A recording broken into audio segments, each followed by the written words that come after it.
Hello friends, आप सभी लोग कैसे हैं। आशा करती हूँ कि हमारे श्री हरि विष्णु भगवान की कृपा से आप सभी लोग अच्छे होंगे, स्वस्थ होंगे, मस्त होंगे।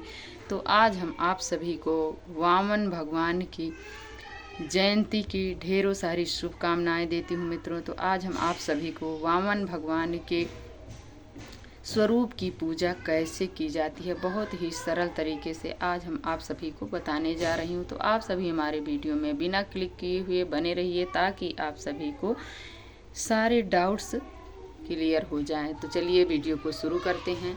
तो सबसे पहले यही बताएंगे मित्रों कि ये जो वामन भगवान हैं ये श्री हरि विष्णु भगवान के सभी जन्मों में से एक हैं, इसलिए कि अभी तक जो है ये भगवान का जन्म 23 जन्म ले चुके हैं।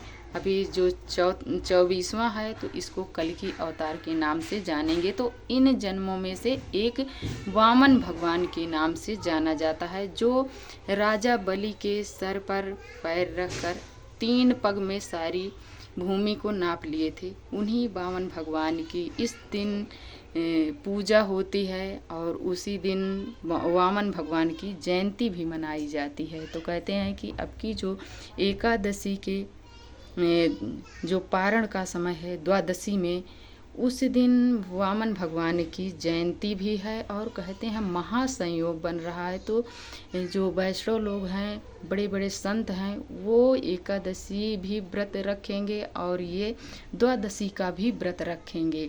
तो कहती हैं कि ये कई गुना बढ़कर फल देने वाला है और जन्म जन्मांतर के जो पाप होते हैं उनको नष्ट करके आपको मंगल कर देंगे, अमंगल को हटाकर आपको मंगल ही मंगल कर देंगे। इसलिए कि राजा बलि के घमंड को वामन भगवान तोड़कर उन्हें स्वर्ग का राजा बना दिए थे। तो वैसे हमें भी करना चाहिए कि हमें भी भगवान की विधि विधान पूर्वक पूजन करना चाहिए। तो ये है मित्रों 15 सितंबर 2024 को ये वामन भगवान की पूजा भी की जाएगी और उस दिन वामन भगवान की जयंती भी है। ये दोनों उसी दिन है। तो हमें उस दिन कहते हैं कि ज़रूर से ज़रूर ये व्रत को ज़रूर रखना चाहिए और सभी को करना चाहिए।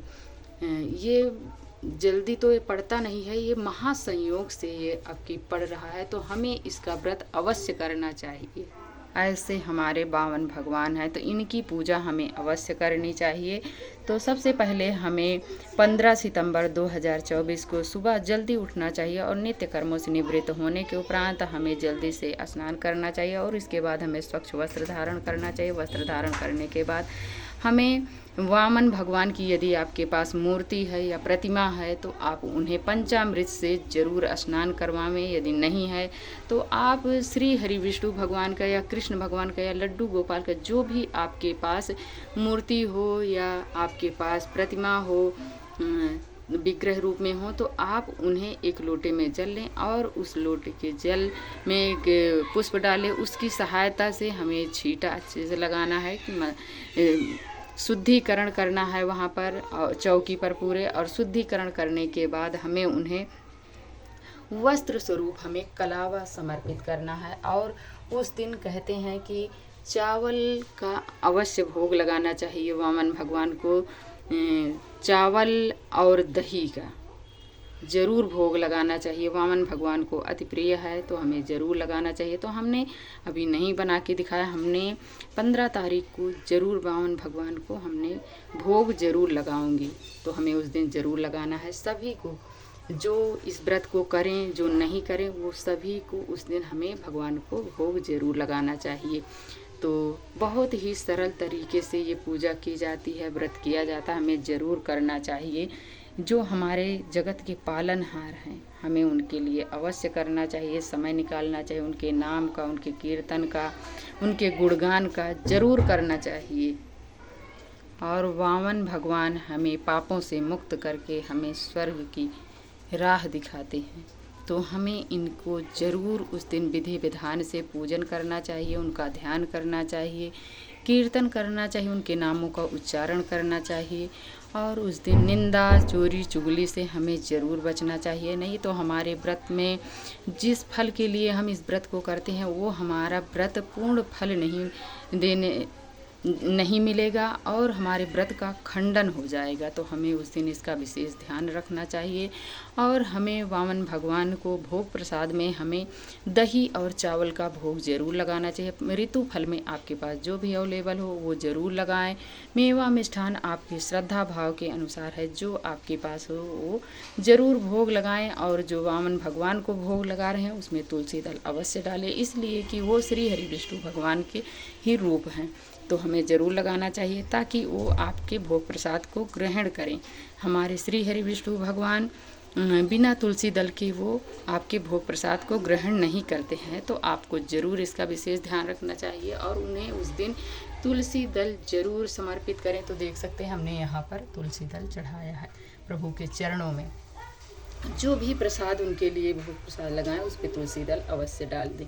तो देख सकते हैं हमने यहाँ पर भी तुलसी दल डाला है, जल में भी, और उनके लिए जो ये मीठा चढ़ाई हूँ उसमें भी। और गणेश भगवान के लिए जो आप चढ़ा रही हैं उसमें नहीं ज़रूरी है, गणेश भगवान बिना तुलसी के ही भोग लगाते हैं। तो देख सकते हैं हमने उनके लिए ये रखी हूँ बर्फ़ी, इसमें नहीं तुलसी दल डाली हूँ, उनके फल पे भी नहीं लगाई हूँ। तो ऐसे हमें करना चाहिए। और उस दिन हमें जितना से जितना ज़्यादा हो सके दान पुण्य अवश्य करना चाहिए। कहते हैं कि कई गुना बढ़कर हमें फल देने वाला ये व्रत है। हमें उस दिन विशेष प्रकार से भगवान को चिंतन करते रहना चाहिए। और उस दिन हमें प्रभु के चरणों में हाथ जोड़कर यही क्षमा याचना करनी चाहिए। पूजा पाठ संपन्न करने के बाद उन्हें धूप दीप दिखाएं और धूप दीप दिखाने के बाद हमें हाथ जोड़कर प्रभु के चरणों में क्षमा याचना करनी चाहिए। और पूजा में रही कमियों के लिए हमें दक्षिणा अवश्य रखनी चाहिए ताकि आपकी पूजा संपन्न मानी जाए। जब तक आप दक्षिणा नहीं चढ़ाते हैं तब तक आपकी पूजा संपन्न नहीं मानी जाती है।